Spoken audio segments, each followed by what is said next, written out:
mau buka gitu loh. Kok kita yang mau cerita-cerita? Jangan. Meskipun sama sahabatmu, meskipun sama suamimu, bahkan meskipun sama orang tuamu, gak usah cerita. Sebagaimana Allah tidak pernah kasih tahu aib-aibmu kepada siapapun. Allah tidak pernah kasih tahu aibmu. Karena kenapa? Allah begitu mudah bagi orang-orang yang bertobat kepada Allah. Ya ayyuhalladzina amanu tubu ilallahi taubatan nasuha asa rabbukum an yukaffira ankum sayyi'atikum wa yaghfir. Ya Allah, ini hebatnya. Orang-orang yang beriman, yang bertobat kepada Allah dengan taubatan nasuha. Apa itu taubatan nasuha? Dia tobat tidak mengulangi lagi. Maka sebesar apapun dosanya, sebesar gunung, seluas apapun dosanya, seluas lautan. Bahkan andaikan itu dosa digambarkan bumi dan seisinya, ini dosa apa yang sebesar bumi dan seisinya? Yang bertobat kepada Allah 1 jam tobatnya lalu meninggal dunia. Mungkin 1 menit masih di sini nyawanya, dia bertobat kepada Allah, maka dia akan diampuni oleh Allah. Karena setelah itu dia tidak melakukan lagi. Apa kata Allah? Asrabbukum ayyukaffiru ankum sayyi'atikum wa yaghfir lakum. Allah akan hapus. Begitu mudah Allah menghapus. Allah akan lupakan itu. Nggak ada lagi kamu yang namanya zina. Nggak ada lagi kamu yang namanya merampok. Nggak ada lagi kamu yang namanya dulu pernah melakukan ini dan itu. Nggak ada, dihapus oleh Allah. Bersih. Wa yaghfir lakum. Dan Allah ampuni kamu. Ya Allah. Maka bagaimana setan itu tidak rugi? Kata setan, 70 tahun saya godain dia, terhilang kerja keras saya dengan 1 jam. Wah, masalahnya saya baik. 70 tahun saya menggoda orang ini. Saya buat orang ini zina seumur hidupnya. Saya buat orang ini membunuh seumur hidupnya. Saya buat orang ini merampok seumur hidupnya. Ya Allah, begitu mudah Allah mengampuni hanya dengan 1 jam, bahkan 1 menit. Wah, enak gak jadi hamba Allah? Qul ya ibadiyalladzina asrafu. Allah masih manggil kita ibadi. Katakan wahai Muhammad kepada hamba-hambaku, ya ibadi, wahai hamba-hambaku yang berlebihan, yang sudah banyak sekali melakukan dosa. Katakan wahai Muhammad kepada mereka-mereka yang berbuat dosa ini, yang pernah bermaksiat itu, katakan kepada hamba-Ku. Allah tidak memanggil katakan kepada penzina itu, tidak. Allah tidak memanggil katakan wahai kepada perampok itu, tidak. Allah sembunyikan kata-kata itu. Allah tidak sebut kita sebagai itu. Yang disebut kita kan orang. Kamu zina, kamu merampok, kamu jeger, kamu ini. Allah nggak ngomong kayak gitu. Saking sayangnya Allah mengatakan ya ibadi, wahai hambaku yang berlebihan, yang mendzalimi dirinya, yang sudah banyak sekali dosanya, cepat kembali kepadaku. Allah nunggu kita. Allah nunggu kita. Kenapa kita nggak datangin Allah yang menunggu? Kalau Anda ditunggu oleh orang tua Anda, nah mama tunggu, Anda akan datang kepada orang tua Anda. Anda ditunggu oleh majikan Anda, saya tunggu kamu di tempat ini, nanti saya kasih kerjaan dan nanti saya bayar. Anda pasti datang ke majikan Anda, ke atasan Anda. Bagaimana Anda ketika Allah tunggu? Apakah Anda, saya, semuanya datang kepada Allah? Mas Dari, cepat datangin Allah, cepat sebelum semua itu terlambat. Begitu. Makanya saya katakan tadi dalam mukadimah, semua masuk surga. Nggak ada ceritanya suul khotimah, itu nggak ada. Kalau masih punya iman, semuanya masuk surga. Apakah ada nanti proses akan masuk neraka dulu, Gus? Tergantung. Kalau nggak tobat, ya pasti dia masuk neraka dulu. Tapi kalau sudah tobat, meskipun 1 jam tobatnya, kan kata Allah asarabukum ayyukafirakum, dihapus. Apa yang menyebabkan masuk neraka? Maka diajarkan oleh baginda Nabi kita Muhammad, wa taubatan qabla al-maut, wa maghfiratan itu ba'da. Yang sebelumnya taubat. Kalau kamu, kalau saya, semuanya sudah taubat, selesai sudah. Alhamdulillah. Yang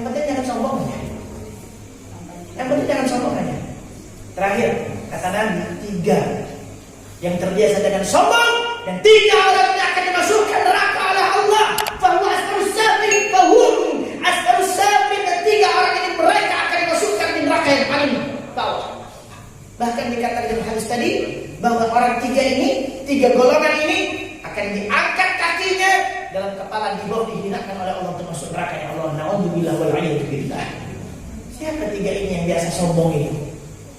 Ternyata yang pertama adalah kembali lagi orang alim, yang punya ilmu, yang disebut kiai, yang disebut ustaz, yang dipanggil Gus, yang rentan untuk menjadi orang sombong. Karena dia punya alat untuk sombong. Apa alat untuk sombongnya? Ilmu. Kalau orang bodoh apa yang mau disombongkan? Tapi orang ilmu ada ilmu. Ilmu itu mutiara. Ilmu itu alat untuk dia sombong. Maka banyak orang sombong karena ilmunya. Ilmunya tinggi, bisa ini, bisa itu. Lalu dia mengatakan, aku itu lebih baik daripada kamu. Eta kene. Maka kalau ngaji itu Bu, Pak, punten, taruh ilmunya, taruh ustadznya, taruh kiainya, jangan bawa. Ilmu yang kita pernah dengar itu taruh. Buku yang ada catatannya, kalau ada ilmu yang kita dengar itu lagi. Jangan ada di perasaan kita namanya eta kene. Berarti ada sombong di situ. Karena merasa puas, merasa sudah benar, merasa sudah dengar, merasa sudah ini, sudah selesai semuanya, maka dia mengatakan ada khairul. Aku udah tahu Gus yang diterangkan itu. Aku udah tahu Ustaz yang diterangkan itu 6 tahun kok saya pesantren deh. Saya ngaji ke kemana-mana, ke kiai ini, obrolan seperti itu, ceramah seperti aku udah tahu. Ini sifat setannya, dia mengatakan, iblis mengatakan, saya ini ya Allah taat kepadamu, dudukan saya ini derajatnya tinggi. Apa saya yang tidak tahu ya Allah? Tapi kenapa aku harus menghormat Adam? Ya, khalaqtani min nar, khalaqtahu min tin. Aku ini tercipta dari api ya Allah, sedangkan Adam itu dari tanah. Sama dengan kita, kok saya harus ngaji ke situ? Di situ tuh anak muda yang ngajarnya. Saya ngomong seperti ini bukan saya ingin dihormati, tidak. Karena orang yang dihormati lebih rentan untuk menjadi orang sombong. Imam Ahmad bin Hanbal yang bernama Nu'man, ketika dia berjalan kaki keliling kampung, ada anak-anak kecil seperti ini, dia lari-larian seperti tadi. Apa kata Imam Ahmad bin Hanbal? Jangan lari-larian, nanti kamu jatuh. Oh iya Pak Haji. Pak Haji dari mana? Oh saya dari sini. Siapa nama Pak Haji? Saya Nu'man. Kaget anak kecil ini, anak kecil ini kenal siapa yang namanya Nu'man itu? Imam Ahmad bin Hanbal yang bernama Imam Hanbali. Lalu anak kecil tadi bilang, Pak Haji, siapa yang tidak kenal Pak Haji? Pak Haji ini orang membesar. Pak Haji ini orang mulia, orang yang terkenal, ilmunya tinggi, semuanya berkiblat kepada Pak Haji soal hukumnya. Hati-hati Pak Haji ya, jatuh dari keilmuan Pak Haji, jatuh dari derajat Pak Haji. Kalau Anda jatuh dari kedudukan Anda, maka tempat Anda di neraka. Kalau saya jatuh, mungkin hanya tergelincir, luka badan saya, selesai. Tapi kalau Anda jatuh dari kedudukan Anda yang mulia ini, tempat Anda adalah neraka. Alhamdulillah ini. Guru-guru kita itu subhanallah tawaduknya, subhanallah tawaduknya, ilmunya pada tinggi, gitu. Maka bagaimana Ahmad bin Hanbal dia cium anak-anak tadi dan dia menangis kepada Allah. Dia mengatakan, sungguh aku lebih buruk daripada engkau wahai anakku. Aku tidak pantas mendapatkan kedudukan kemuliaan dari Allah. Dan itu lebih pantas engkau wahai anakku. Ya Allah, ya Rabbana. Bisa kayak gitu tuh sama anak kecil. Kalau kita ada yang muncul, waduh panas kitanya. Waduh ada ustaz baru nih. Waduh ada orang baru ini. Kayak siapa yang panas duluan kepada Nabi Adam? Setan dan iblis. Awas, jangan jadi orang yang panasan. Gua ada santri baru, jamaah baru. Yang tadinya dia dekat sama Gus Rofi. Ada orang baru, ada yang dekat sama Gus Rofi. Wah, yang disingkirkan. Wah, ya. Sama atau tidak? Semuanya lepaskan karena Allah. Yang kedua, yang rentan untuk sombong itu adalah orang yang baik, yang soleh dan dermawan. Kalau saya mengatakan dermawan berarti dia kaya. Sama atau tidak? Yang rentan untuk sombong itu adalah orang yang dermawan, yang baik, yang kaya. Itu rentan untuk soleh. Kalau orang kaya pelit, apa yang disombongkannya? Tapi orang dermawan, ada yang disombongkannya. Tuh, masjid jadi. Saya yang depannya. Yang paling gede saya. Baik ini orang. Kamu ini jangankan orang ya Pak ya, orang tua lo masih ngungkit-ngungkit sama anaknya. Jangan mana teh. Bapak dikolahkan mana teh. Bapak muribu, enggak bete yang mana hari mana hari nanti ingat ke Bapak. Oh, orang tua ngungkit-ngungkit mau batur gitu. Orang tua kita, saya, orang tua Anda, kita orang tua sama anak masih ngungkit-ngungkit, dan sesuatu yang diungkit-ungkit itu berarti dia adalah orang yang sombong. Kenapa saya katakan orang yang ngungkit-ngungkit itu sombong? Karena dia merasa dirinya Tuhan. Sombong itu merasa dirinya Tuhan. Kalau bukan saya orang tua kamu. Kalau saya nggak kerja buat kamu tuh, seakan-akan dia yang menjadikan anaknya seperti itu. Jangan. Kalau bukan kerja keras saya nggak akan saya punya rumah. Kalau bukan kerja keras saya nggak akan saya punya mobil. Loh, Allahnya dikemanakan? Kalau kita mengatakan kalau bukan saya dan kalau bukan kerja keras saya, sama atau tidak? Ikhtiar kita itu hanya 20% dan 80% yang Allah yang menjadikan semuanya. La haula wala. Sama atau tidak? Lepaskan perasaan seperti itu, karena perasaan seperti itu adalah sombong. Jadi jangan jadi orang tua sombong. Jangan mungkin Pak. Udah, yang sudah. Kayak kotoran itu loh. Kalau kita buang kotoran ya udah, nggak usah dikit-dikit lagi. Baik kebaikan kita sama anak, kebaikan kita sama masjid, kebaikan kita sama pengajian, kebaikan kita sama kesehatan, jangan diungkit-ungkit lagi. Jadikanlah kebaikan itu seperti kotoran Anda. Yang Anda kepada kebaikan itu tidak pernah mengingat, dan Anda kepada kotoran itu tidak pernah mengingat. Apa atau tidak? Nah, kalau dosa diingat-ingat. Jadikan kotoran dosa Anda seperti kebaikan Anda. Saya pernah ini. Balik sekarang. Kebaikan jadikan seperti kotoran.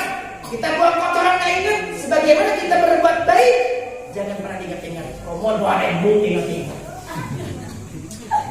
Udah saya itu nyumbang teh. Sekarang nyumbang teh 2.000. Wah, bisa. Balik. Rentan itu orang baik itu. Rentan itu. Bagaimana perasaan mau diungkit-ungkit? Qaulun ma'rufun wa maghfiratun khairun min shadaqati yatba'uha adha, kata Allah. Kata-kata yang baik itu lebih baik daripada orang yang bersedekah yang diiringi dengan menyakiti. Anda sedekah ke masjid ke PDKM, dan PDKM masalah dengan Anda ada ungkit-ungkit. PDKM ingat, lu nyumbang kaca ke saya, lu nyumbang batak ke saya. Sedekah tapi memberikan hati dan tentunya kemana tuh? Cek di KMT lalu ayat duit diganti ya lain. Ungkit ya kan gitu. Nyeri hati diungkit. Nggak usah diungkit. Kata-kata yang baik Anda ngomong, punten, assalamualaikum, itu lebih baik daripada Anda bersedekah tapi diungkit. Sama ungkit-ungkitnya orang tua sama anak itu sama. Jangan. Oleh bapak kan, kadang-kadang ibu nanti, mana dilahirkan ibu dari ribu ibu melahirkan mana? Tadi kan kurang keperocok. Emangnya muat kok? Sorry, balik. Jangan pernah merasa menjadi Tuhan. Jangan pernah merasa menjadi Tuhan.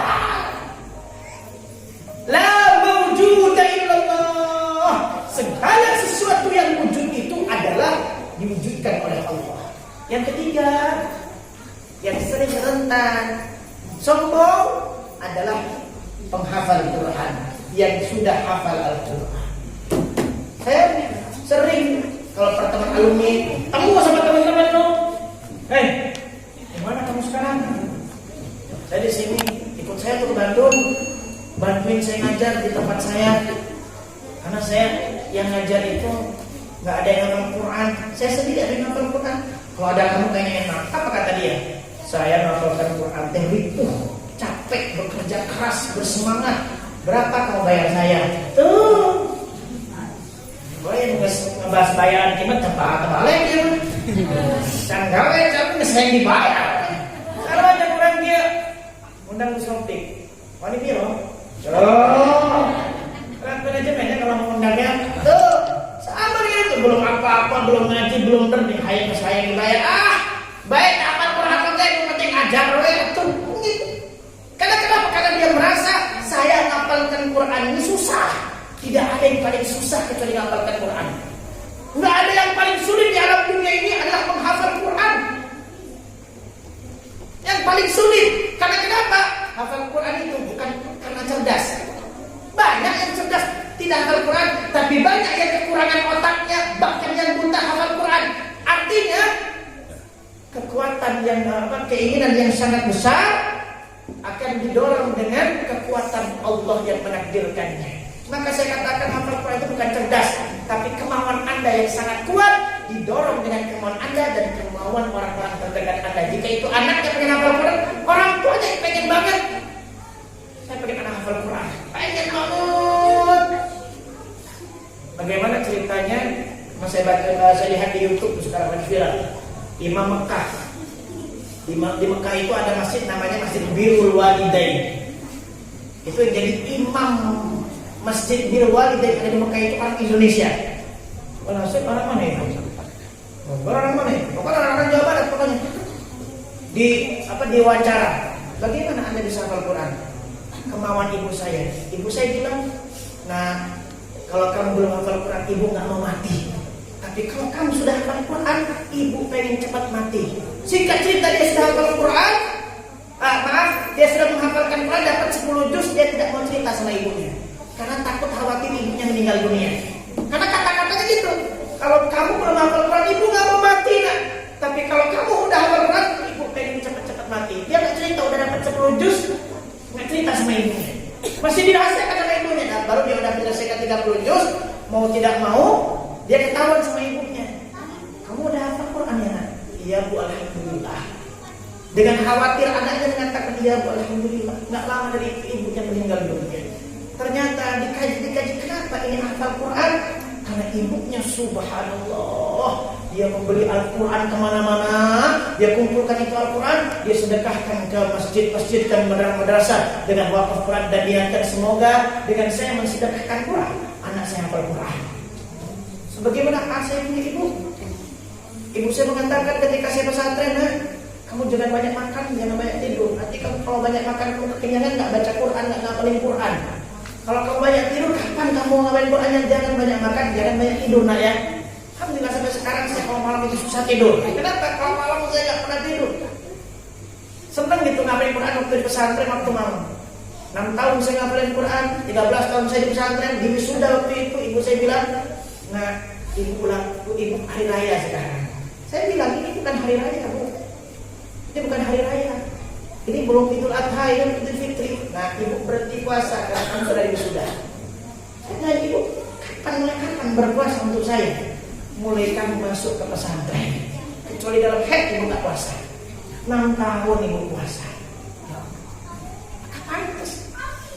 Yang terjadi kepada saya sekarang, saya bisa ini, saya bisa itu, saya punya ini, saya punya itu, karena diijabahnya doa ibu saya dan kemauan yang sangat kuat dari ibunda saya. Maka hati-hati, bukan karena kerja keras kita, bukan. Hati-hati para laki-laki. Ingat kata Sayyidina Umar, kalau Anda melihat orang yang sukses di dunia ini unggul dalam dunianya, atau nanti di akhirat dia unggul dalam akhiratnya, maka jangan jauh-jauh pandang, pasti itu ada wanita di belakangnya. Maka banyak dibuat kata-kata laki-laki yang sukses itu dibaliknya ada wanita yang hebat. Wanita yang hebat. Siapa itu? Ibu dan istrinya. Kalau Anda punya ibu yang top, Anda punya istri yang top, pasti ada sukses. Kalau Anda belum sukses, tanyakan Kenapa istriku, kenapa aku ini masih seperti ini? Jangan-jangan kamu tidak pernah mendoakan. Kenapa ibuku? Cek ibunya, cek istrinya. Begitu. Maka selalu saya katakan sama istri saya, nih, kalau kamu mau minta uang sama saya, minta dulu sama Allah. Karena yang nanggung kamu bukan saya. Saya ini hanya titipan. Sama Allah dititipan kamu. Sama anak-anak saya, sama santri saya. Suruh sama ini ada anak-anak. Kamu kalau mau makan, ingat doain saya. Ya doanya bagaimana? Ya Allah berikan rezeki kepada Ustaz Rafiq. Rezeki saya satu, ketambahan sama kamu dari dua. Sama dengan istri, kalau kamu mau minta uang, minta dulu sama Allah. Ya Allah, titipkan rezeki saya kepada suami saya, ya Allah. Hati-hati bapak-bapak kalau ngomong, saya sumpah capek udah banyak tanggungan. Apa tanggungannya Pak? Anak dua, istri satu. Emang kamu yang nanggung? Bukan kamu yang nanggung, Allah yang nanggung. Kalau kamu yang nanggung, kamu yang capek. Bahasanya, saya mah banyak titipan. Kalau titipan enak, Allah yang bayar parkirnya. Allah parkirkan istri, Allah parkirkan anak, Allah bayar parkir. Tapi kalau kita yang merasa kita yang nanggung, kita yang capek, harus nyapis, harus ganti oli, rusak harus dibenerin. Paham atau tidak?